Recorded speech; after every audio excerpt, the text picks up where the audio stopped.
ünlü televizyoncu Arzu Altıntaş'la birlikte magazin dünyasının tozunu attırmaya geldik dostlar.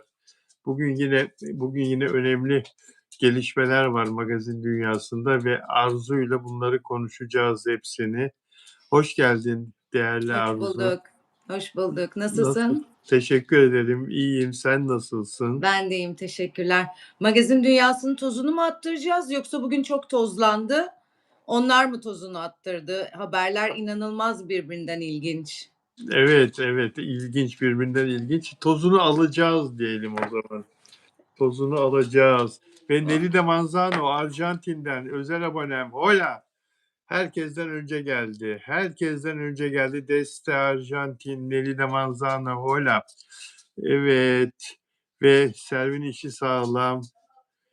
Müjgan, Miledi, Caner özel abonem ve aynı zamanda moderatörüm Caner de burada. Dilek Şenyurt burada. Dilek Şenyurt Frankfurt'tan, Almanya'dan özel abonem. O da burada. Sizleri görmek ne kadar güzel. Arzu Hanım bugün çok şıksınız yine her zamanki gibi. Çok teşekkür ederim. Renklerimiz de uymuş birbirine. Tesadüf hep uyuyor. Evet, evet, evet çok güzel. Çok güzel. Ya Sefo Demet Akalın Blok 3 üçgen oldular. Şimdi Demet Akalın Sefo ile yazın bir şarkı yaptılar ve daha doğrusu Sefo yaptı. Demet Akalın'la birlikte söylediler ve çok sükse yaptı. Zirveye yerleştiler. İlk sıraya yerleştiler. Ancak o günlerde 6-7 hafta bunlar zirvede kaldıktan sonra bir gün Blok 3'ün kankası Ebo'ydu galiba ismi, takma ismi. O Demet Akalın kocasını arıyor, sevgili Okan'ı ve diyor ki ablayı yarın indireceğiz diyor. Birinci sıradan indireceğiz diyor. Blok 3'te yeni bir şarkı çıkarmış ve hakikaten Demet'in kendi açıklaması ertesi gün birincilikten iniyor Demet Akalın ve ondan sonra da olanlar oluyor. Polemik bugüne kadar sürdü geldi. Demet Akalın'ın o gün de hep söylediği bot, bunlar bot yapıyorlar, üçkağıt yapıyorlar. Listelerde böyle zirveye çıkıyorlar şeklinde. Ve Sefo bugün bu konuda bir açıklama yaptı. Daha doğrusu muhabir arkadaşlar mikrofonu uzattılar kendisine. Sefo da dedi ki ben o günlerde yazın da Demet ablaya söylemiştim. Bu konuda senin de haklı olduğun taraflar var. Blok 3'ün de haklı olduğu taraflar var demiştim. Ya şimdi benim bu konuda yeni bir şey söylememe gerek yok. Ben bu konulara girmek istemiyorum diyor Sefo. E, Yani kaçak güreşiyor Demet'in tabiriyle. Beni diyor bu konularda diyor dışında tutun diyor. Ben zaten söyleyeceğimi söyledim. İkisinin de haklı olduğu taraflar var diyor. Ve Demet Akalın da Sefo'nun bugünkü bu soru cevap söyleşisini izleyince kendisini tutamıyor. Şöyle bir paylaşım yapıyor X'ten. Kimseden kendimki gibi bir delikanlılık beklemiyorum. Ben tek başına savaşacak kadar kendime güveniyorum. Ne Bengaldeş ne Türkmenistan bot basıyorum. Bütün yaz bana gaz verenleri üzüntüyle izliyorum. Herkes iyi olsun, dürüst yarışalım dedim. Teyze oldum. Regilliyim, başım ağrıyor, regilim, başım ağrıyor. Daha fazla konuşmayayım, anlayan anladı diyor. Yani ne diyorsun bu konuda? Sefo iyi ki girmemiş bu muhabbete. Hijyenik kadın petleri havalarda uçuşuyor. Yani bundan sonrası ne olacak? Yani gerçekten o pet mi gösterilecek? Ne olacak? Çok çirkin bir yere gidiyor. Yani ne gerek vardı? Hani bir gün önce Demet Akalın şey demişti, terbiyeye davet etmişti, saygıya vesaireye. Evet. Ne gerek var yani? Ben de okudum son dakika haberi, şok geçirdim. Yani çok enteresan bir yere gidiyor. Şimdi esas Blok Blok 3 ne cevap verecek çok merak ediyorum. Hani onlar da küçük yeni çocuklar, hani hiç böyle bir şey beklemiyorlardı. Mevzu hijyenik kadın pedine bağlandı. Hani o ne diyecek? Level C5 ne diyecek? Hani şoka girmiştir çocuklar. Bunun üstüne ne denebilir ki? Ne diyecekler? Yani abla hala regl mi oluyorsun? Yok olmuyorsun, ilaç yoluyla oluyorsun. İşte belirli bir takım ilaçlar var kadınlar 47'den Evet, sonra regliden kesildiğinde o hormonu alıp da herkes olabilir veya seçen grup var. Bir kadın, bazı bir grup kadın o hormonu alarak olmayı seçiyor. Bazısı da oluruna bırakıyor, olmuyor. Hani o da evet. ilaçlar da bir yere kadar oldurtuyor. Ne diyecek çocuklar? Ben gerçekten gece gündüz bütün gözümü kulağımı açıp cevaplarını bekliyorum. Bence şu an büyük makara vardır ve şoka girmişlerdir.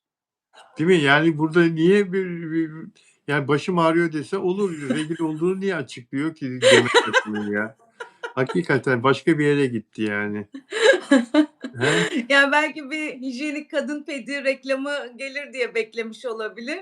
Bilmiyorum yani ben okudum, ya bir daha okudum. Zaytun haberi sandım. Sonra bir daha okudum, birkaç kaynaktan doğruladım. Dedim nasıl olabilir böyle bir şey? Yani hijyenik kadın pedine nasıl bağlandı olay?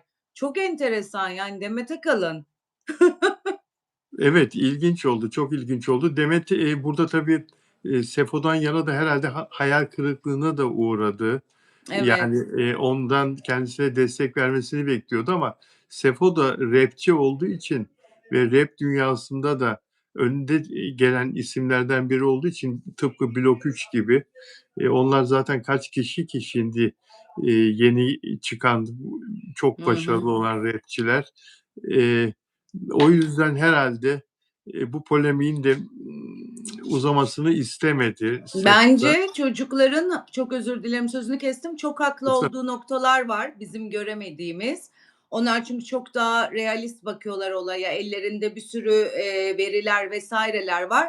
Çocukların haklı olduğunu düşündü. O yüzden ortada, yani cevapsız durmayı tercih etti. Bir de o tarafından bakmak lazım. Hani bu tarafta Demet Akalın çok haklı olsaydı herkes haklıya hakkını verir. Evet der, Demet abla şöyle şöyleydi, böyle böyleydi der. Bu çocuklar da böyleydi der. Bence burada bir haklılık payı var Blok 3'te ve Level'da. İşin ilginci Spotify da bu çocukları çok, ilginç bir şekilde destekliyor. Mesela şimdi biraz evvel seninle tanıtımımı, paylaşacaktım, Instagram'da.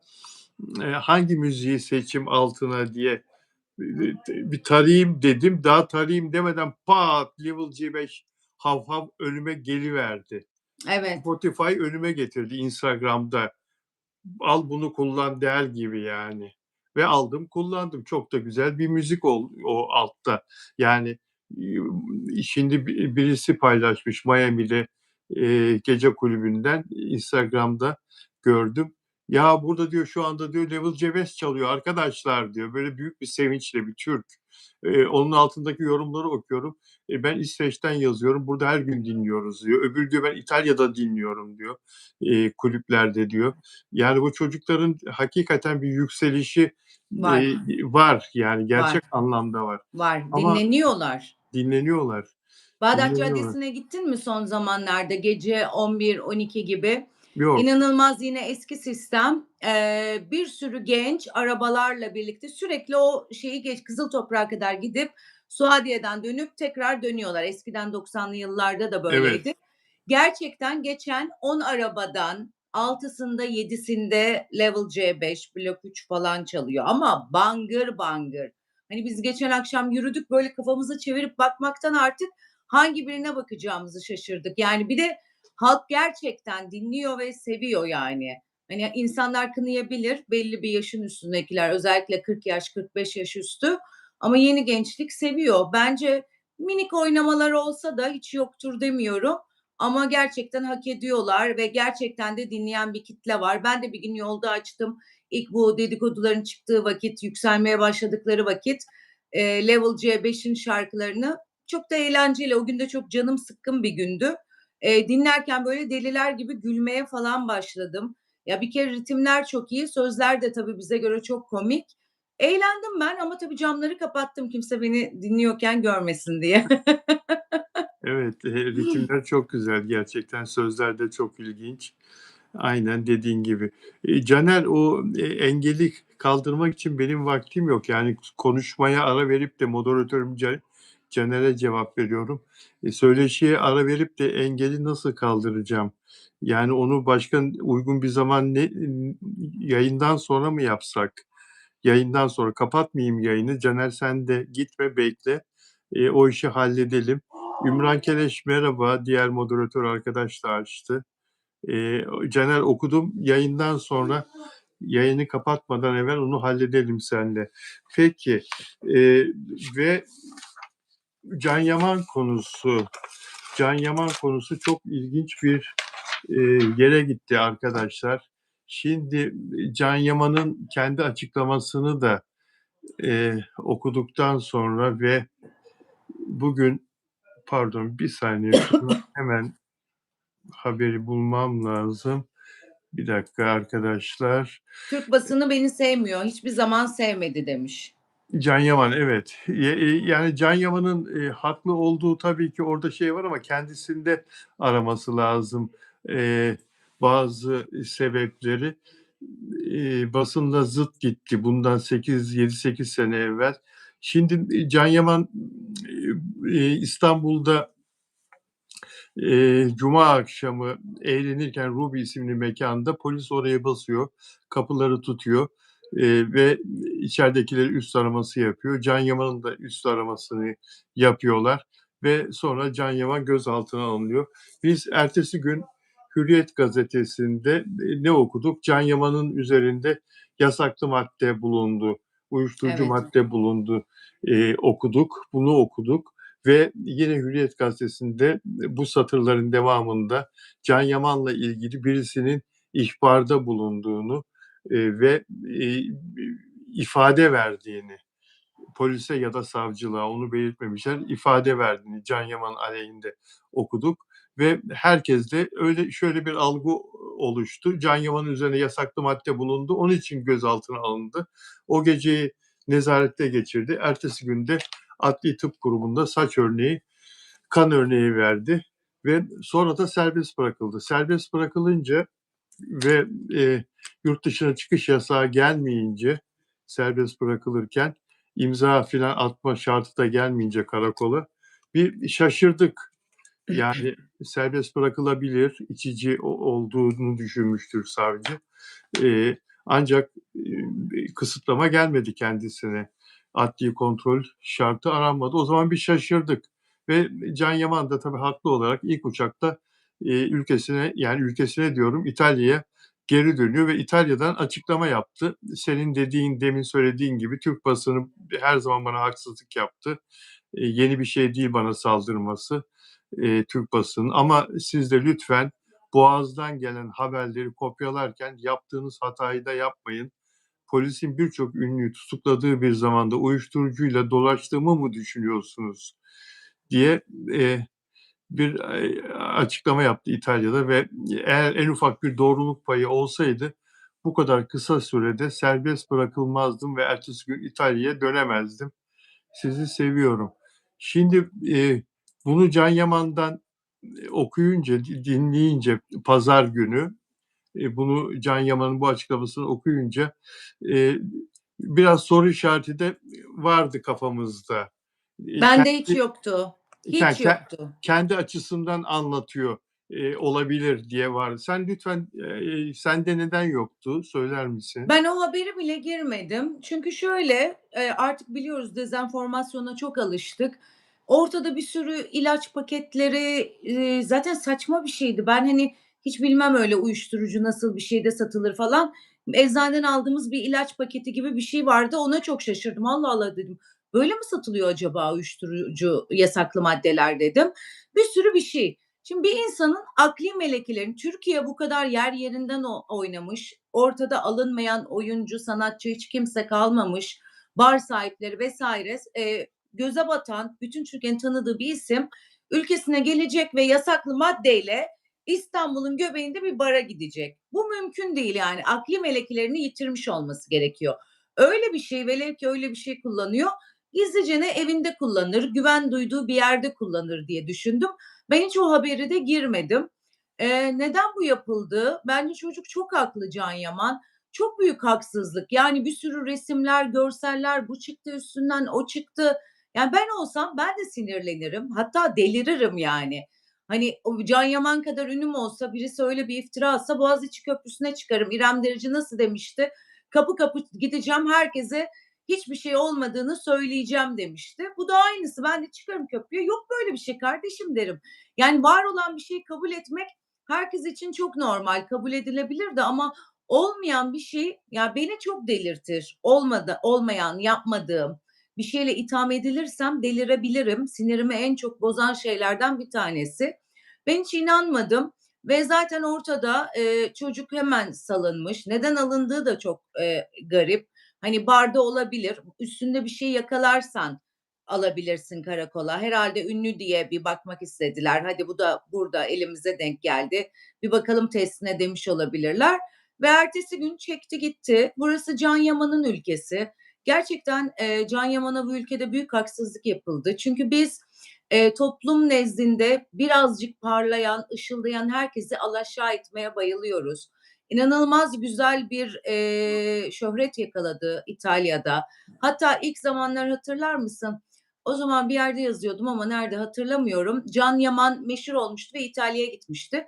Buradaki magazin basını kendisiyle ilgili oradaki o bağıran genç kızların vesairelerin kast olduğunu iddia etmişti. Ben de Giorgio diye bir arkadaşım var İtalyan basınında. Giorgio'yu aramıştım. Böyle böyle hani sizce de bu böyle bir şey olabilir mi? Kast olabilir mi? İşte siz gerçekten tanıyor musunuz? İtalya'dan da birkaç dostumu aramıştım aynı zamanda. Hepsi delirmiş vaziyette. Evet tanıyoruz vesaire bayılıyoruz falan demişti. Hatta Giorgio bir oteldi orası unuttum ismini. O otelin çıkışında Can Yaman'ı beklerken kendi eşi ve kızını da görüyor orada. Ve bunu bana gülerek anlatmıştı. Daha ilk başıydı bu Can Yaman'ın gidişinin. Ve çocuk orada gerçekten büyük bir başarı elde etti. Ama buraya geldiğinde çocuğu yerden yere vuruyoruz. Öyle değildi işte oradakiler kastı, buradakiler böyleydi. Yok kası fazlaydı, yok zayıftı, yok şişmandı, yok ukalaydı, yok şuydu, yok buydu. Ya biraz sevmeyi deneyelim bence. Ben Can Yaman'ın İtalya'daki başarısını muazzam buluyorum. İnanılmaz. Ya birçok İtalyan arkadaşımla konuşuyorum. Bayılıyorlar. Biliyorsun yayın yapıyoruz. Altına İtalya'dan olanlar, işte Arjantin'den olanlar, diğer ülke vatandaşları bizim ünlülerimizle ilgili şahane yorumlar yapıyorlar.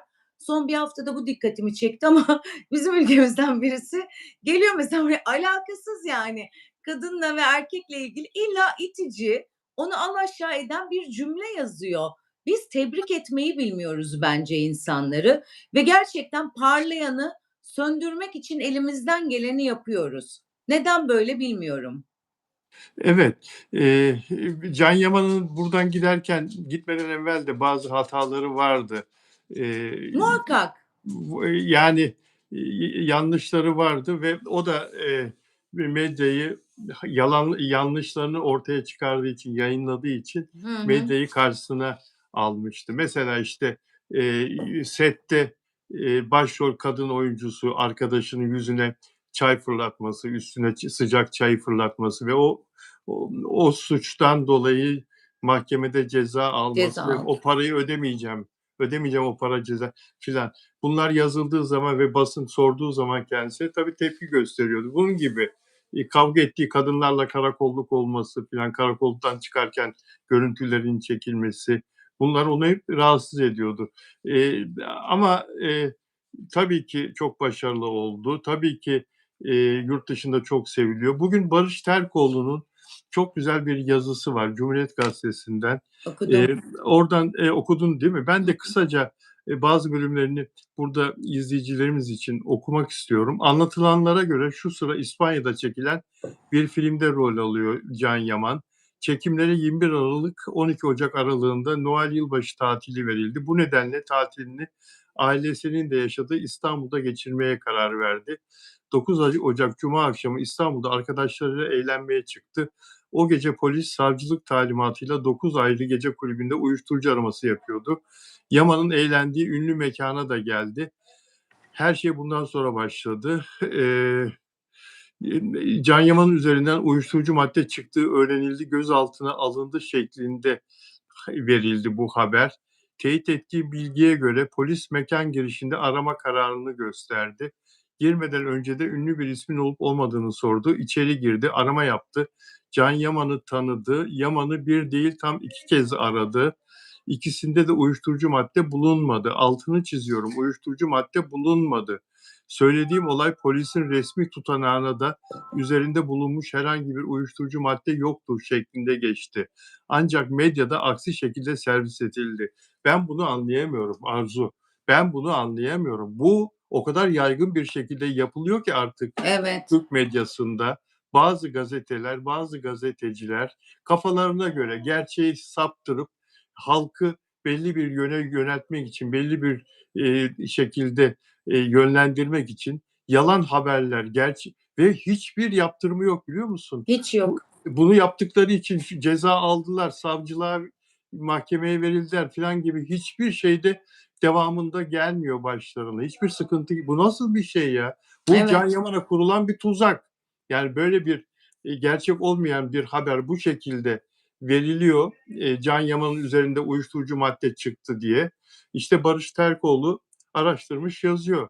Yani eğer uyuşturucu madde çıksaydı Can Yaman'ın üzerinde, Can Yaman savcılıktan serbest bırakılıp da en azından yurt dışına çıkma yasağı konurdu Evet. kendisine. Gidemezdi zaten. Evet. Ve Can Yaman'a ertesi gün o gece Can Yaman'ın sayın savcıların kararına elbette saygımız sonsuz. Onun bildiği bir şey Sonsuz. vardır.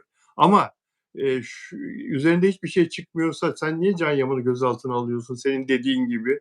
O da var Evet. yani.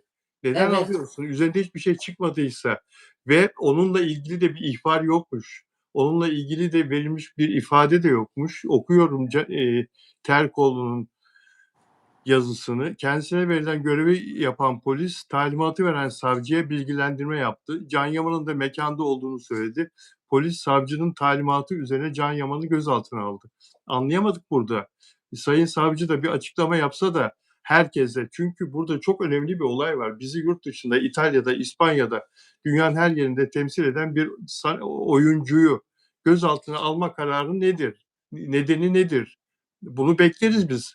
Yani açık rejimlerde, açık adalet sisteminde kamuoyu bu konuda böyle önemli bir insanı gözaltına alıyorsanız bunu halkı bilgilendirmeye mecbursunuz bu konuda. Can Yaman Evet. neden gözaltına alındı? O gece nezarette geçirdi. Adli tıpta saç ve kan testi alındı.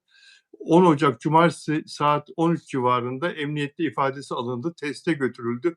Ardından serbest bırakıldı. O zaman her ünlüyü, her ünlüyü yolda rastladığınız, gece kulübünde rastladığınız, arabada giderken gördüğünüz trafik polislerini çevirin, alın onu, alın geliyoruz, hemen geliyoruz, gözaltına alacağız. Götürün nezarete, o gece gözaltına kalsın. Her ünlüyü ertesi günde saç, kan testi, bu iş Evet. çığırından çıkıyor yani. Her Evet. ünlüyü o zaman teste götürün. Gidin evlerinden de toplayın. Yani bu iş çığırından çıkıyor. Bu başka bir yere gidiyor. Evet. İnsanlar Evet. yani bu böyle olmaması lazım. Evet, şimdi bu çocuk nasıl temizleyecek bunu? Hani basında hep deriz ya, kötü haber çok konuşulur, iyi haber konuşulmaz. Bir sürü, yasaklı madde resmi üstünden çıktı diye. Çocuk temiz, tertemiz, yurt dışına gitti. Nasıl temizleyecek bunu? O haberler hep çıkacak karşısına. Yazık değil mi? Günah değil mi? Vebal alınmadı mı? Çok ayıp bir şey. Yani hiç bu işlerle işi olmayan bir insan ya da velev ki işi var ama bunlarla anılmak istemiyor. Yani yazık, günah ya. Öğrendiğim ki gözaltı sonrası Can Yaman'a 11 soru soruldu diyor. Şu bak, bazı medya organlarında Can Yaman aleyhinde daha önceki soruşturmalarda alınmış ifadeler olduğu söylendi. Şimdi haberi beslemek için Can Yaman'ın üzerinde uyuşturucu bulundu diye yazanlar haberi beslemek için bir de diyorlar ki Can Yaman'ın aleyhinde ifadeler de varmış, ihbar da varmış diyorlar. Şimdi onu yazıyor Barış Terkoğlu. Bazı medya organlarına Can Yaman aleyhinde daha önceki soruşturmalarda alınmış ifadeler olduğu söylendi. Öğrendiğim ki gözaltı sonrası Can Yaman'a 11 soru soruldu. Bu 11 sorunun içinde ne böyle bir ifade ne de iması var. Sorulardan 9 tanesi kişisel bilgi iken 2 tanesi uyuşturucu madde kullanıp kullanmadığına ve hakkında daha önce dava olup olmadığına dair. Yaman o 2 soruya da kullanmadım, adli tıp raporunda da göreceksiniz şeklinde yanıt verdi. Görüyor musun? Yani Evet, çok adam üzücü. adli tıp raporu da çıkacak, orada da göreceksiniz diyor, kullanmadım diyor.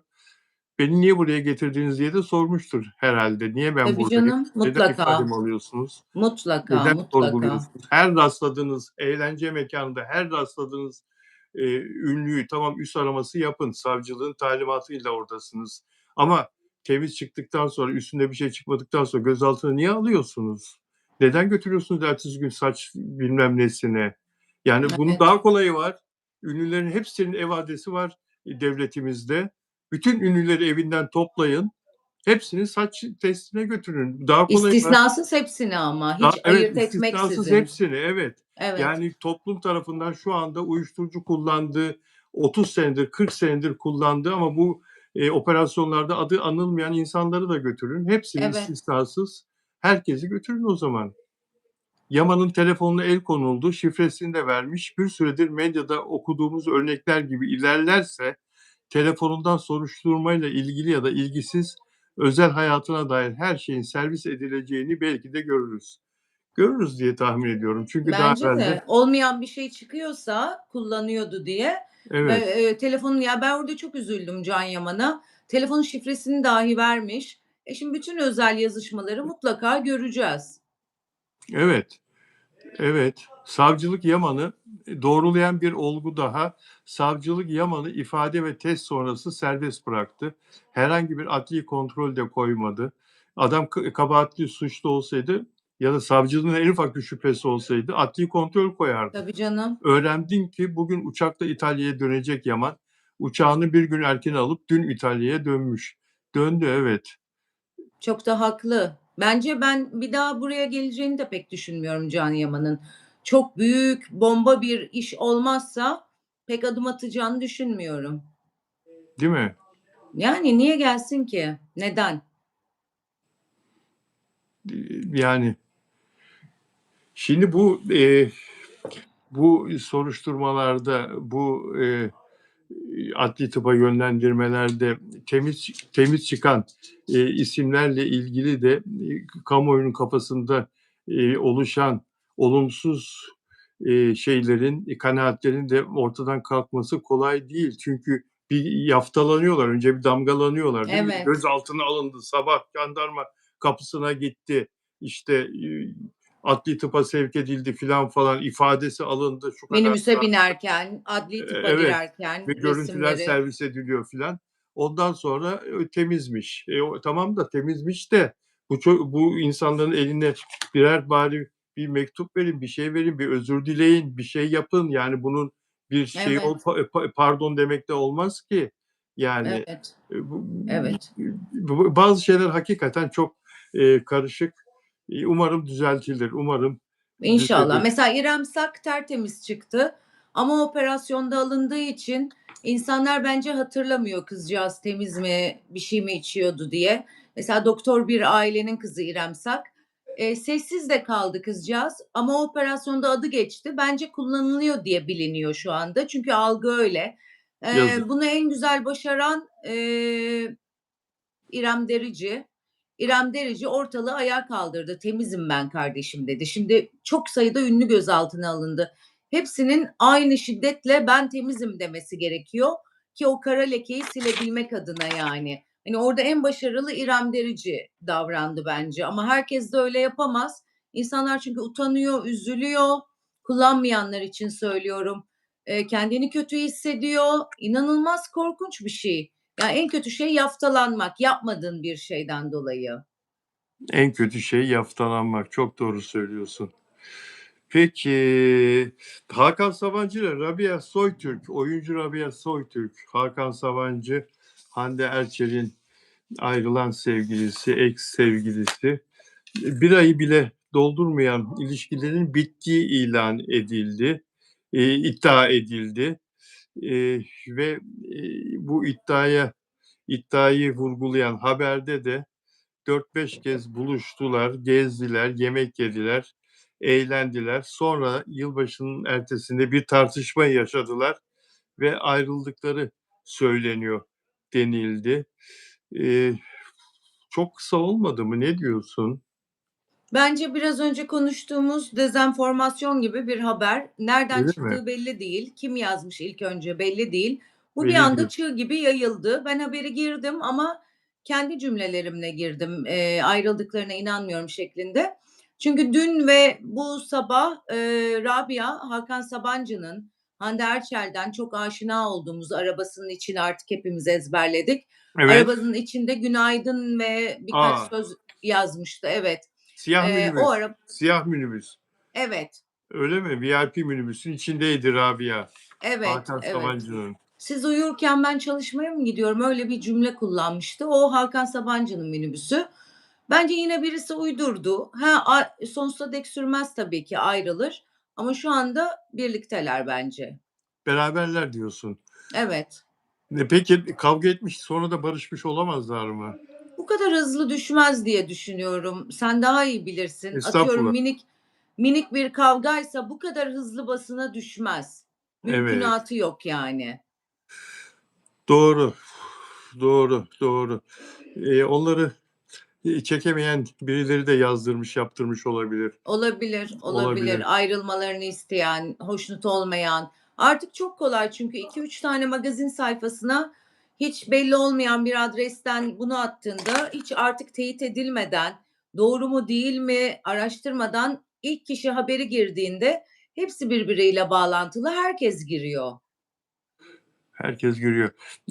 Hande Erçel'i hiç, sevgilisiyle birlikte göremedik. Yeni sevgilisi Onur, Güvenatam. Onur Güvenatam'la birlikte göremedik ama Onur Güvenatam zaten özelini gizli kapaklı yaşayan bir insandı. Hande Erçel'den önce de neyin ne olduğunu hiç bilmezdik. Sadece, işte, yapımcı tarafıyla ilgili, işiyle ilgili konuşulurdu, bilinirdi. Herhâlde Hakan Sabancı'yla ortaya çıktığı gibi Onur Güvenatam'la ortaya çıkamayacak Hande Erçel. Ya, Değil mi orası yani? bana çok muallak geldi. Bu Hakan Sabancı'nın o kısmını çok dikkatli incelemiştim. Yurt dışından bir story attı. Onun üstüne Hande Erçel New York'tan, işte, birbirine sarılmış eller olan bir emojiyle bir şey paylaştı gökyüzünü. Şimdi biz de, hani, bu dünyadan biliyoruz. Atıyorum orada Hakan Sabancı'nın kimle olduğunu yakın çevresinden Hande biliyordur. Biz onu duyana kadar 2 gün geçer ama Hande biliyordur. Bence biraz oraya kıstas gibi. Çünkü, Hakan'ın böyle çıkacağını biliyordu Sabancı'nın. Orada böyle minik belki Onur Güven Atam onun arkadaşı bile olabilir ya da minik bir beğeni olabilir. Hani, Hande çok güzel bir kız. Eminim ki Onur Güven Atam haricinde bütün piyasa peşinde. Onlardan birine böyle minik bir şans veriyormuş gibi yapmış olabilir. Bana böyle çok kadınsal hırsla ortaya çıkmış bir şey gibi geldi bu. Ama bekleyip göreceğiz. Yani belki minik bir şans verdiğinde ilişkiye de dönebilir. Hiç belli olmaz. Çünkü biz kadınlar İntikamcıyızdır ve unutmayız Evet, yapılanı. kadınları unutmazsınız ama şimdi Hakan Sabancı da ortaya çıkmayı hiç sevmezdi özel hayatıyla. Hiç, hani, sevgilisiyle filan yan yana görüntülenmeyi hiç sevmezdi. Ama, Hande Erçel'le çıkıyordu. Yani bir şekilde Hande Erçel'le sadece havalimanında değil, bazı geceler mekâna girerken çıkarken filan da görüntülenmişlerdi. Yurt dışında da, görüntülenmişlerdi bir iki yerde. Eee, ben, Çok Onur yakışıyorlardı. yakışıyorlardı. Onur Güven Atam'la hiç zannetmiyorum, yani, Hande Erçel'in, böyle Onur Güven Atam'ın böyle görüntüler vereceğini. Ancak şöyle olabilir, bilmiyorum sen ne dersin? Bir kere Onur Güven Atam'la, aralarında bir şey başladığına inanıyorum ben. Onu da Hande Erçel'e dayandırıyorum. Havalimanında ağzı kulaklarındaydı, hatırlıyor musun? Evet, çok net hatırlıyorum. Evet, Onur Güven Atam'ın gıyabında bir röportaj yapılmıştı kendisiyle. Hani, "Çocuklar daha yeni her şey." filan dediği röportaj. Eee, Ancak Onur Güven Atam sırılsıklam aşık olacak ki ondan sonra Hande Erçel'le hiç çekinmeden, ortalara çıkacak. İşte o röportaj bana hiç geçmedi. Geçmedi Hani mi? bir kadının tavrını en iyi kadın anlar ya, Evet. böyle bunları hep yaptık hayatımızda, biz de yaptık. Orada, hani, birinin canını acıtmak için peşindeki var olan kişilerden bir tanesini seçersin ve ona yeşil ışık yakarsın ama o ilişki değildir. Yemeğe çıkarsın, kahve içersin vesaire vesaire. Öyle bir şeyi bilinçli olarak duyulacağını biliyordu ya da duyuldu. Onu da havalimanında soracaklarını biliyordum. Çünkü Hande'nin orada gözünde hiçbir aşk ışığı yoktu, sözlerinde yoktu. Tamamen kalbi kırılmış, üzülmüş, eski sevgilisinden aradığını bulamamış bir kadının intikamı gibiydi o. Öyle mi? Ya, kadın kadını çok iyi anlıyor. Ya, ben olsam ben de aynısını yapardım. Bir şeyleri duyuyorum, İstanbul'a geleceğim, o dedikoduyu yayardım. Golü de havalimanında söyleyip atardım, içim bir rahatlardı yani. Bana öyle geldi. Dilek Şenyurt diyor ki özel abonem ben inanıyorum diyor onlar evlenecek diyor. Sonunda evlenirler diyor. Onur Güven Atam'la Hande Erçel diyor. Hiç sanmıyorum. Arzu hiç sanmıyorum dedi. Hakan ile Hande'yi çok yakıştırmıştım. Evet, Benim çok bir yakışıyorlardı. favori çifti. Yakışıyorlar mıydı diyorsun? Çok. Evet. Ama olmadı. Olmadı. Yani zordu. O ilişkinin evlilikle neticelenmesi çok zordu zaten. Olacak gibi olsaydı da Arzu Hanım müsaade etmezdi. Ya, orası da çok enteresan bir nokta, yani, Arzu Hanım'a ne ya da herhangi bir çocuğun annesine ne, o kısmını da hiç anlamıyorum. 2 kişi birbirini sevdikten sonra çok Evet. yok Evet. biliyordum. O Çok soylu değil. 7-8 kuşaktır. Hani Hande de dünya tatlısı bir kız. Nesini istemediler? Orasını hiç anlamıyorum. yani peki Haldun Dormen'e büyük ustaya çok geçmiş olsun. Çok geçmiş olsun. Entübe edildi. Soğuk algınlığı olarak hastaneye yatırılmıştı. Önce normal odaya, sonra yoğun bakıma ve şimdi de oğlu Ömer Dormen açıkladı. Haldun Dormen'in 98 yaşındaki büyük ustanın entübe edildiğini. Haldun Çok üzücü. Dormen'i seversin değil mi sen de? Çok severim, inanılmaz. Ya, bir kere Ben çok de. donanımlı. Çok. İşte, Galatasaray Lisesi mezunu, Yale mezunu, Robert Kolej mezunu. İnanılmaz. Hacettepe'nin ona verdiği birçok ödül var ama bir tanesi Bilim Onur Ödülü. İnanılmaz dolu bir adam. Hem aile hepsi çok dolu. Yani çok büyük bir çınar. Şifa dilemek istiyorum ama bunu dilerken de kış geldi. Kronik hastalık sahibi olan insanlar var ve yaşlılar özellikle de. Yani bence, 40 yaş üzeri hiç kimse birbirini öpmesin. Gerçekten, çok büyük bir grip salgını var ve yaşlı insanlarda çok ağır seyrediyor bu. Annem benim genç ama anneme de kızıyorum. Herkesle öpüşüyor, herkesin yanında falan ve bu gripin şakası olmuyor. Yani yaşlılıkta bu zatürreye döndüğünde bu sefer entübe olayına gidiliyor. O yüzden lütfen artık şu öpüşme işinden vazgeçelim. Haldun Bey de umarım, hani, entübe biraz zor bir şeydir. Umarım iyileşir. Yaşayan tiyatronun, Türk tiyatrosunun yaşayan en büyük ustası, En büyük, en en büyük. büyük. Defalarca tiyatroları kapandı, defalarca. Yılmadı, bir daha yaptı, yılmadı, bir daha yaptı. Efsane bir oyuncu, efsane bir tiyatro adamı. İnşallah iyi olur. Modern tiyatronun mimarı. Evet, Münir Özkul'u yetiştiren insan. Bakın Münir Özkul gibi bir duayeni yetiştiren usta. Metin Akpınar'ı, Zeki Alasya'yı, Ayten Gökçer'i, Gürül Sururi'yi o yetiştirdi. Haldun Dormen yetiştirdi. Yani evet. Daha sadece niceleri. daha niceleri, daha yüzlerce sadece bir tiyatro yönetmeni, bir isim değil, bir sanatçı değil, hepsinden çok daha fazlası. Bu kadar da mütevazı, bu kadar da alçak gönüllü değil mi? Yani nasıl kibar, nasıl Evet. alçak gönüllü. Çünkü dolu başağın başı eğridir. Ne kadar Evet, boş insan varsa toplumda bir bakın hep egoludur. Ama evet. dolu başağın başı hep eğridir yani. Bu hiç şaşmaz. Sıfır egoya, Evet. sıfır ego böyle bir şey yok. Cep telefonum çantamda bundan yıllar evvel, 10 sene evvel İkide bir Haldun Dormen'in ev telefonunu arardı, biliyor musun? Olur yani eski telefonlar, özellikle Nokia'lar filan zamanı. İkide bir ev telefonu açar, alo alo sesi, Allah yine Haldun Bey, yine Haldun Bey'i aramışım diye. Onu Haldun Bey özür diliyorum, ben Bilal Özcan ama sizin güzel sesinizi duydum tekrar. Kusura bakmayın telefonun azizliği falan. Olur mu öyle şey canım, olur mu öyle şey? Estağfurullah, estağfurullah der kapatırdı. Ve bu 3 kere oldu. Sonunda ne yaptım? Haldun Bey'i telefonumdan sildim. Bir yere Sildin. kaydettim telefonunu. Mecburum çünkü öyle bir enayilik yapıyordu telefon sürekli olarak. Adama kaç Doğru. kere mahcup oldum. Ama Bana her da seferinde de alçak gönüllü. O kadar alçak gönüllü ki estağfurullah, ya olur mu öyle şey? Başkası olsa belki de kızar, bağırır, çağırır. başkası bana Dalga yaptı mı onu. geçiyorsun? Ha? Canıma okudu. Sen Öyle mi? anlatınca aklıma geldi. Pakize Su'da bir televizyonda konuk koordinasyondayım o zaman. Aynı senin gibi. Duruyor duruyor Pakize Hanım arıyor. Duruyor duruyor Pakize. 2 oldu. Üçüncüde dünyayı başıma yıktı. Yapma. Bana söylemediği söz, şimdi ölmüş gitmiş insan, Allah rahmet. çok, anlatamayacağım şeyler söyledi.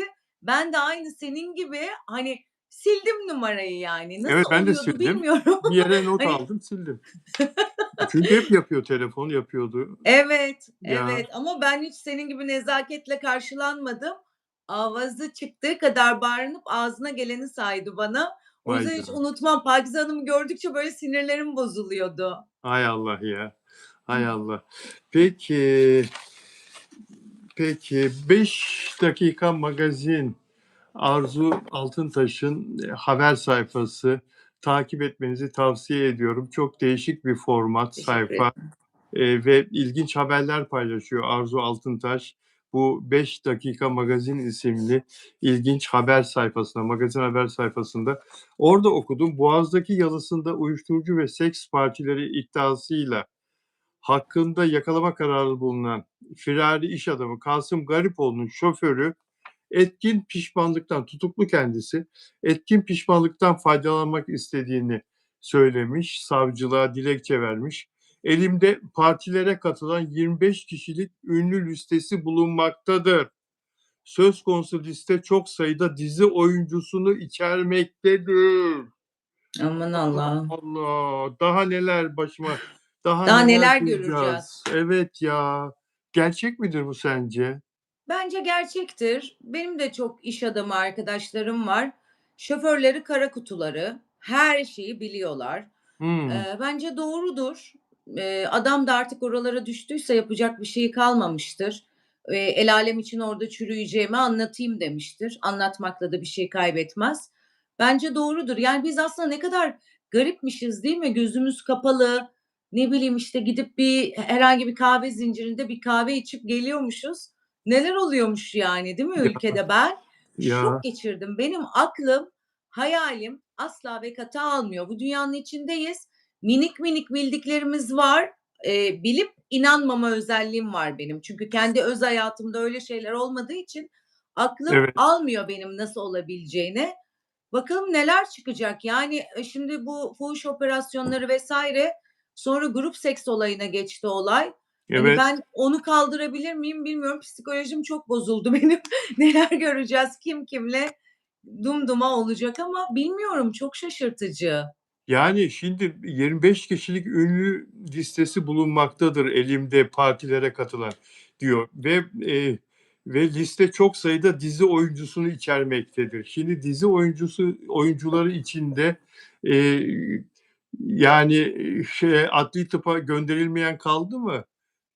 Kalmadı gibi. Kalmadı gibi. Bize öyle geliyor. Kalmadı gibi neredeyse yani ve daha da liste var ve daha da, eee kabarık sayıda dizi oyuncusu, o partilere katılmış. Henüz, savcılığa ifade filan vermemişler. Bu adam o zaman çok büyük bir bomba ifşa edecek. Yani, "Gel bakalım." derse savcı.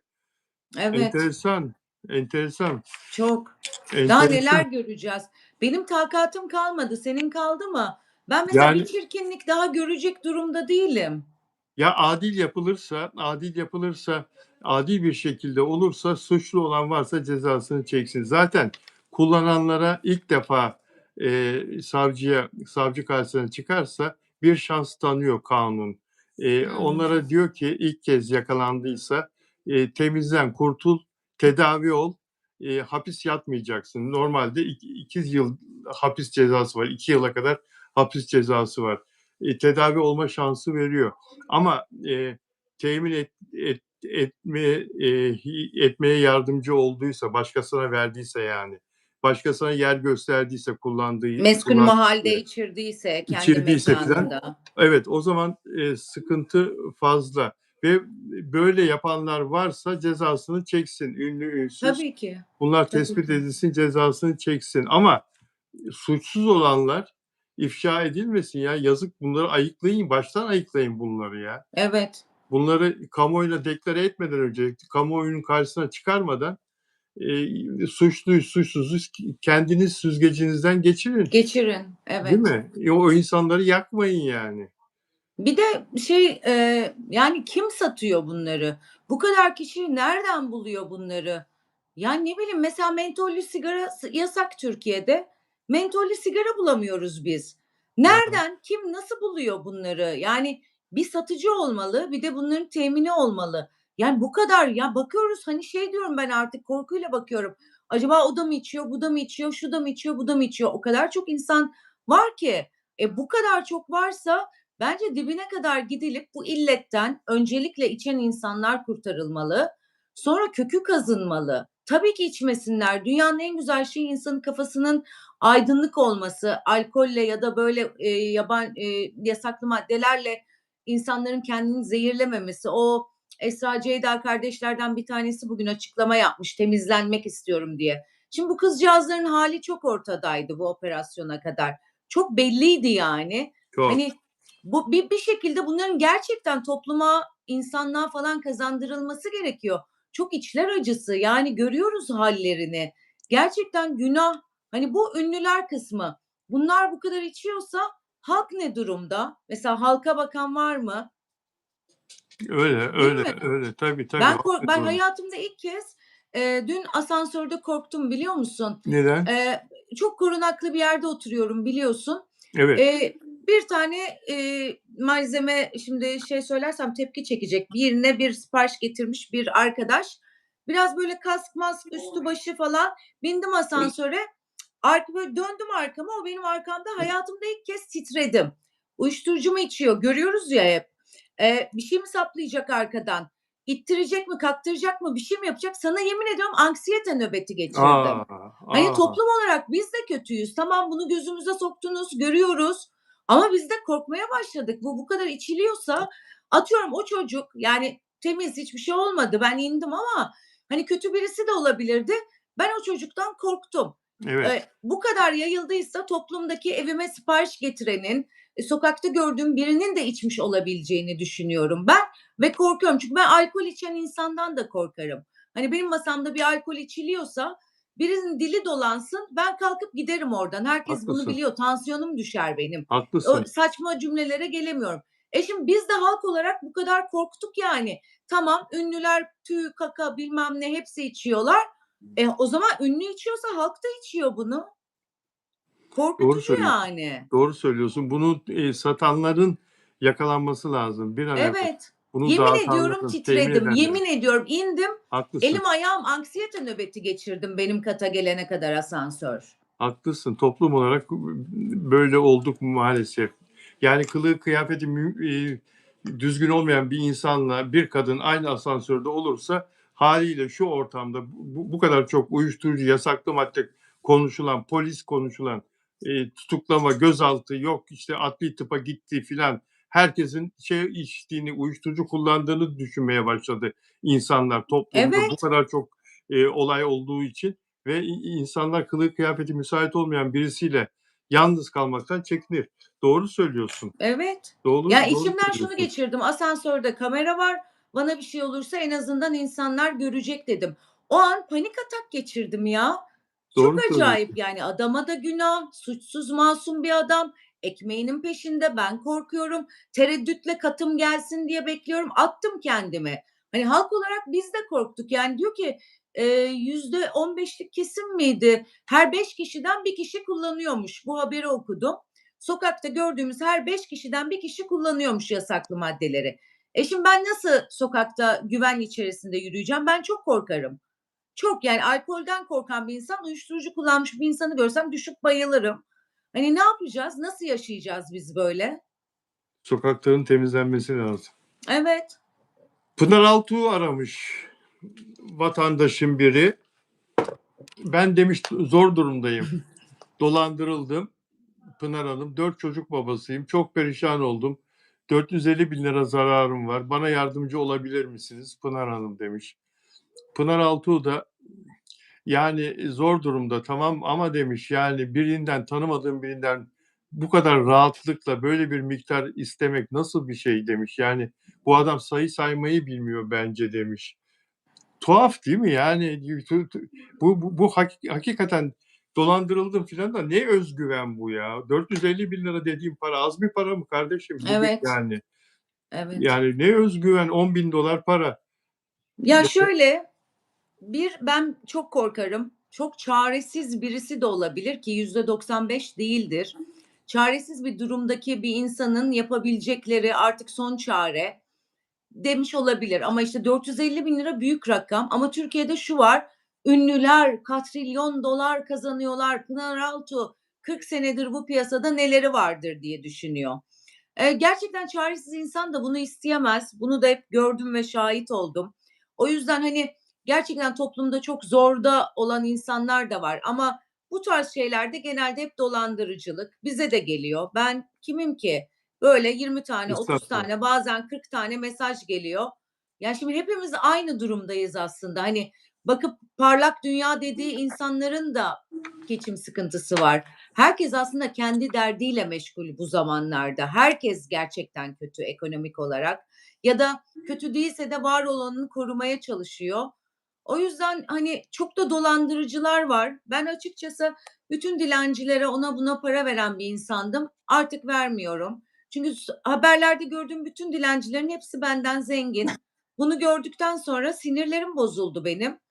Vermiyorum yani. Burada da bence bir suistimal vardır. 450 bin lira büyük bir para ama yine günahına girmek istemem. Belki bir insan çok zordadır. O an o zordayken bunu söylemiş olabilir. Bilemeyiz insanların çaresizliğini, ne kadar düştüğünü, ne kadar muhtaç olduğunu. Allah hani kimseyi kimseye muhtaç bırakmasın derler ya. O yüzden bilemiyorum. Evet. Yani, bence de bu adam asıl dolandırıcı. Bana da öyle geliyor. Yani ben çünkü 450 bin lirayı istemek bir kere filan yani bir de böyle, eee, peynir ekmek ister gibi istiyor ya. Bu bize de yazanlar oluyor, yardıma muhtaç insanlar oluyor. İçlerinden gerçekten, samimi olduğuna inan o yazı dili kendisini ele veriyor zaten. Yazı Evet, dili, evet. yaklaşımı, kendisini ele veriyor. Gerçekten mağdur mu değil mi anlıyorsun. Bu adam şimdi isterken öyle bir istemiş ki 4-5 cümlede 450 bin lirayı söyleyivermiş. Ya bu Ev kadar kolay almış. olmaması lazım Ev yani. almış. Bugün onun makarası yapılıyordu. Evinin taksidiymiş. Nasıl bir ev aldı ki 450 bin lira Allah taksidi? Allah. Evet. Allah Allah. Şimdi Yargıtay öyle bir karar verdi ki Arzu, bizi iyi dinleyin değerli dostlar. Yurt dışından, Türkiye'den, her yerden bizi izleyenler, sizin ülkenizde bu uygulama nasıl? Yurt dışından bizi izleyenler, yoksa size de gelebilir yakında. Yargıtay dijital dünyada kişisel verilerin yani bu internet ortamında kişisel verilerin korunmasına yönelik çok kritik, çok ilginç, çok şaşırtıcı bir karara imza attı. Yargıtay, yurt dışından bizi izleyenler için söylüyorum. Yüksek mahkeme, yerel mahkeme bir karar veriyor, normal mahkeme.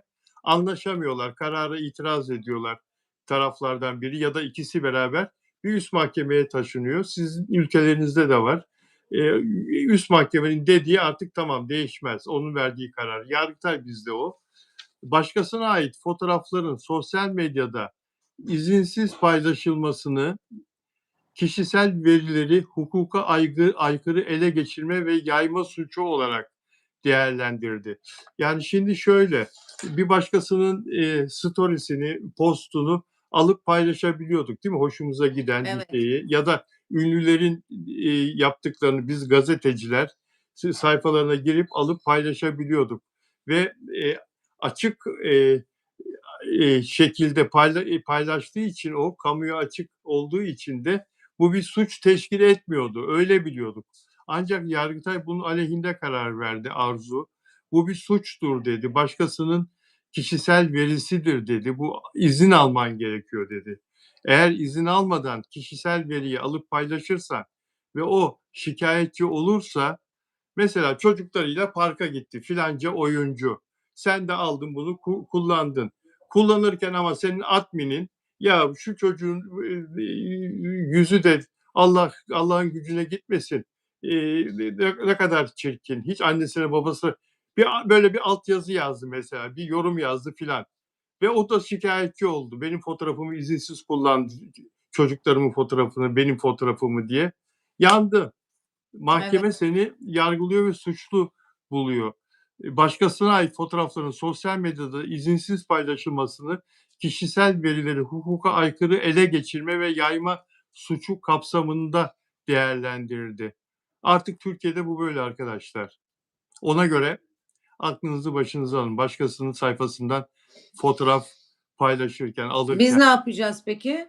Biz, Ünlüler dakika başı bir şey atıyorlar. evet, biz de her fotoğraf için, her şey için rızasını alacağız, iznini O zaman alacağız. haberi giremeyiz, hiç vakit kalmaz. Yani bir yorum yapmayacağız, aleyhte bir şey yazmayacağız ya da hangi ünlünün dava açabileceğini öngöreceğiz artık tecrübemize, altıncı hislerimize falan güvenip ona göre alacağız ya da almayacağız. Allah Yoksa Allah. yoksa baş edemezsin. Hem ceza Yani hem de manevi tazminat, hem ceza hem tazminat var. Yani çok değil mi? enteresan. Yani ha? Kişisel veri. Bunu yayıyor diyorsun sen. Herkese açık ortamda yayınlıyor. Bunun alınması suç değil diyor düşünüyorsun. Eskiden böyle bakıyordu hukuk bu konuya. Yok dedi şimdi Yargıtay. Bence orada Kişisel veri. kapalı bir hesap olabilir. Atıyorum, Ayşe benim arkadaşım. Kapalı bir hesaba, kilitli bir hesaba sahip. Ben de onun kilitli hesabından bir şey alıp kendimde genel açık olan bir hesapta paylaşmış olabilirim. Yoksa hani bunun önüne geçilemez ki. Türkiye Cumhuriyeti'nde herkes birbirini dava eder. Öyle. Öyle. Ve bu kazanç yolu açar biliyor musun? Bazı Evet. insanlar der ki bana şu kadar para ver davamı geri çekeyim der. Tabii, birkaç sanatçı var mesela bu hakaretlerden zenginleşen. Özellikle böyle yorumların altında özel avukatları var. Ne yazıldı, ne edildi. Bayağı bir zenginleştiler. Bu da onun gibi bir şey olur. Ben onlardan bir ikisini biliyorum. Hiç bu saatten sonra haberlerini yapmam. Yapma. Yapma. Vallahi öyle, doğru söylüyorsun. Bu arada yarın, salı günü Afra Saraçoğlu ve Kenan İmirzalıoğlu'nun dizisi başlıyor. Yarın ayın 13'ü, ATV'de Abi dizisi başlıyor. Aylardır, temmuz ayından beri konuşuyoruz. Abi dizisi çekilecek, başlayacak, yayınlanacak diye. Bakın kaç ay oldu, 6 ayı geçti ve nihayet başlıyor dizi. Sen, başarılı olmayacak demiştin galiba. Olacak demiştim. Olacak demiş. Ha, sen Olacak. olacak dedin. Sen Astrolog hanım, İpek hanım olmayacak demişti. evet, Astrolog Hanım 13'ünde başlıyor. O yüzden, uğursuz bir gün 13 rakamı demişti. O yüzden şanslı görmediğini söylemişti ama peki sen, başarılı olacak derken, neye dayanarak bunu Ben şöyle, söylüyorsun? yakın çevrem biliyor. Fragmanı görünce, izleyince beni tutuyorsa tamam diyorum, tutacak. Hatta çok yakın, yapımcı ve yönetmen arkadaşlarım var. Türkiye'nin birçok projelerinde izlediğimiz çoğu dizinin falan, birkaç, 3 işlerinde falan gösterdiler. Dedim bu iş tutmayacak ve çok çok yakın zamanda da dehşet önemli bir oyuncuları vardı. Fragmanı da gösterdiler. Dedim üzgünüm, tutmayacak Yapma ve ya, gerçekten tutmadı ve bitti dizi ama yapma. Türkiye'nin en büyük jönü oynuyor yani. Bilmiyorum, öyle özel olarak beni tutuyorsa tutuyor dizi, tutmuyorsa tutmuyor. Çok onda mesela çok iddialaşmışlardı. Hayır, şöyle yaptık, inanılmaz bir proje, işte şu kadar uğraştık falan. Tutmadı vallahi. 3 herhâlde 5 bölüm sonra bitti. Ya 5 ya 4 bölüm sonra. Bunun fragmanı çok güzel. Bence iddialı tutar. Bu tutar diyorsun. Ha, bir de kavga dövüş olması. Ha, sen kavga dövüş olması da lehinde demiştin dizinin. Bizim halkımız seviyor demiştin. Seviyorlar yani. Biz sevmiyoruz sadece. Seviyorlar. Kan, öfke, nefret, ondan sonra silah, mafya, töre bayılıyorlar yani. O yüzden tutar. Ben de hayatımda ilk kez mafya dizisi izliyorum. Millete hep söylüyorum ya. Eşref Rüya, hayatta silahlı, ateşli hiçbir diziyi izlemem. Eşref Rüya fanı oldum. Öyle mi? Asla bak telefonumu çarşamba akşamı asla açmam. Allah Direkt Allah. hiçbir şeye konsantre olup izlemem. Hep bir şey yaparım. Telefonları kapatıp Eşref Rüya, Çağatay Allah. Ulusoy, Demet Özdemir izliyorum. Allah Allah. Seni ne çekti orada en çok? Eee, Çağatay Ulusoy çekti. Çağatay Ulusoy. Evet. Ya ikisinin aşkı çok güzel. İnanılmaz değişik bir hikaye diyorum ya. Yani ömrü billah hayatımda asla ve kata silahın olduğu, o kadar şiddet, gerçi şiddet var da böyle çok göze sokmuyorlar. Öyle bir şey hayatımda izlemedim. Senaryo çok sardı beni.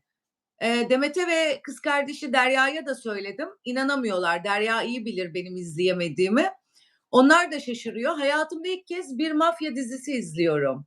Ne güzel. O zaman sen belki bunu da seni sarabilir. Yani eee, ben demiştim demek için her gün her hafta izleyebilirsin her bölümünü. Benim İnşallah buradaki aşk tutar. çok güzel. İnşallah Demet'le tutar. Çağatay'ın aşkı inanılmaz güzel ve merak ettiriyor. O Hmm, yüzden hani o hikayeyi anlatmayayım vaktimiz yoktur. İnanılmaz şahane. Mesela onların hayatına bakıyorum, aşklarına.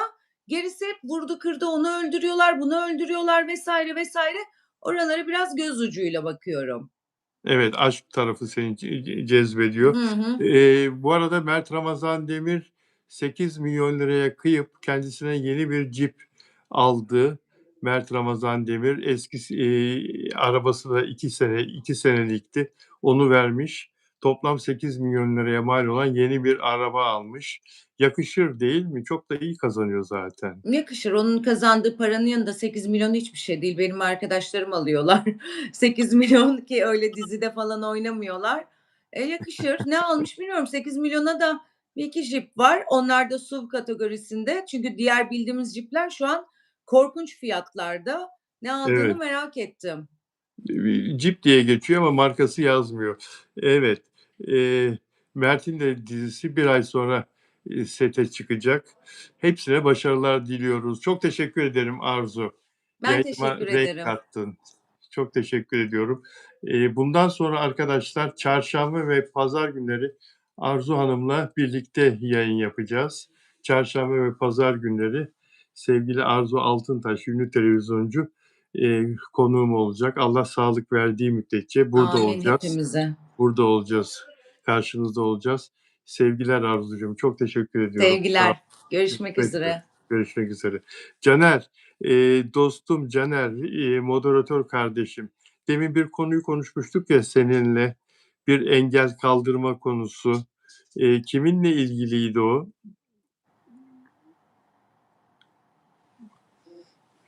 Caner Caner yok galiba, ayrıldı galiba, değil mi?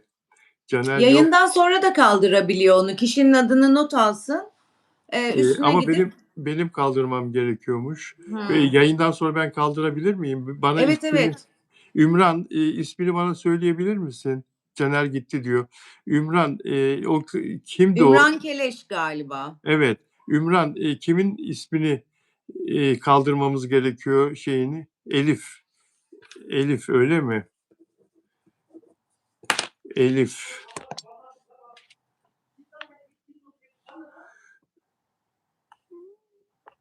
Niye Neyse engellenmiş acaba? ben onu halledeceğim. Ben onu halledeceğim. Bunu kapatalım bu yayını. Ben onu halledeceğim. Elif. Peki. Arzucuğum görüşürüz. Görüşürüz. Herkese selamlar. Sağ ol. Selamlar. Sağ ol. Görüşmek üzere arkadaşlar. Görüşmek Değerli üzere. izleyenler. Sevgiler.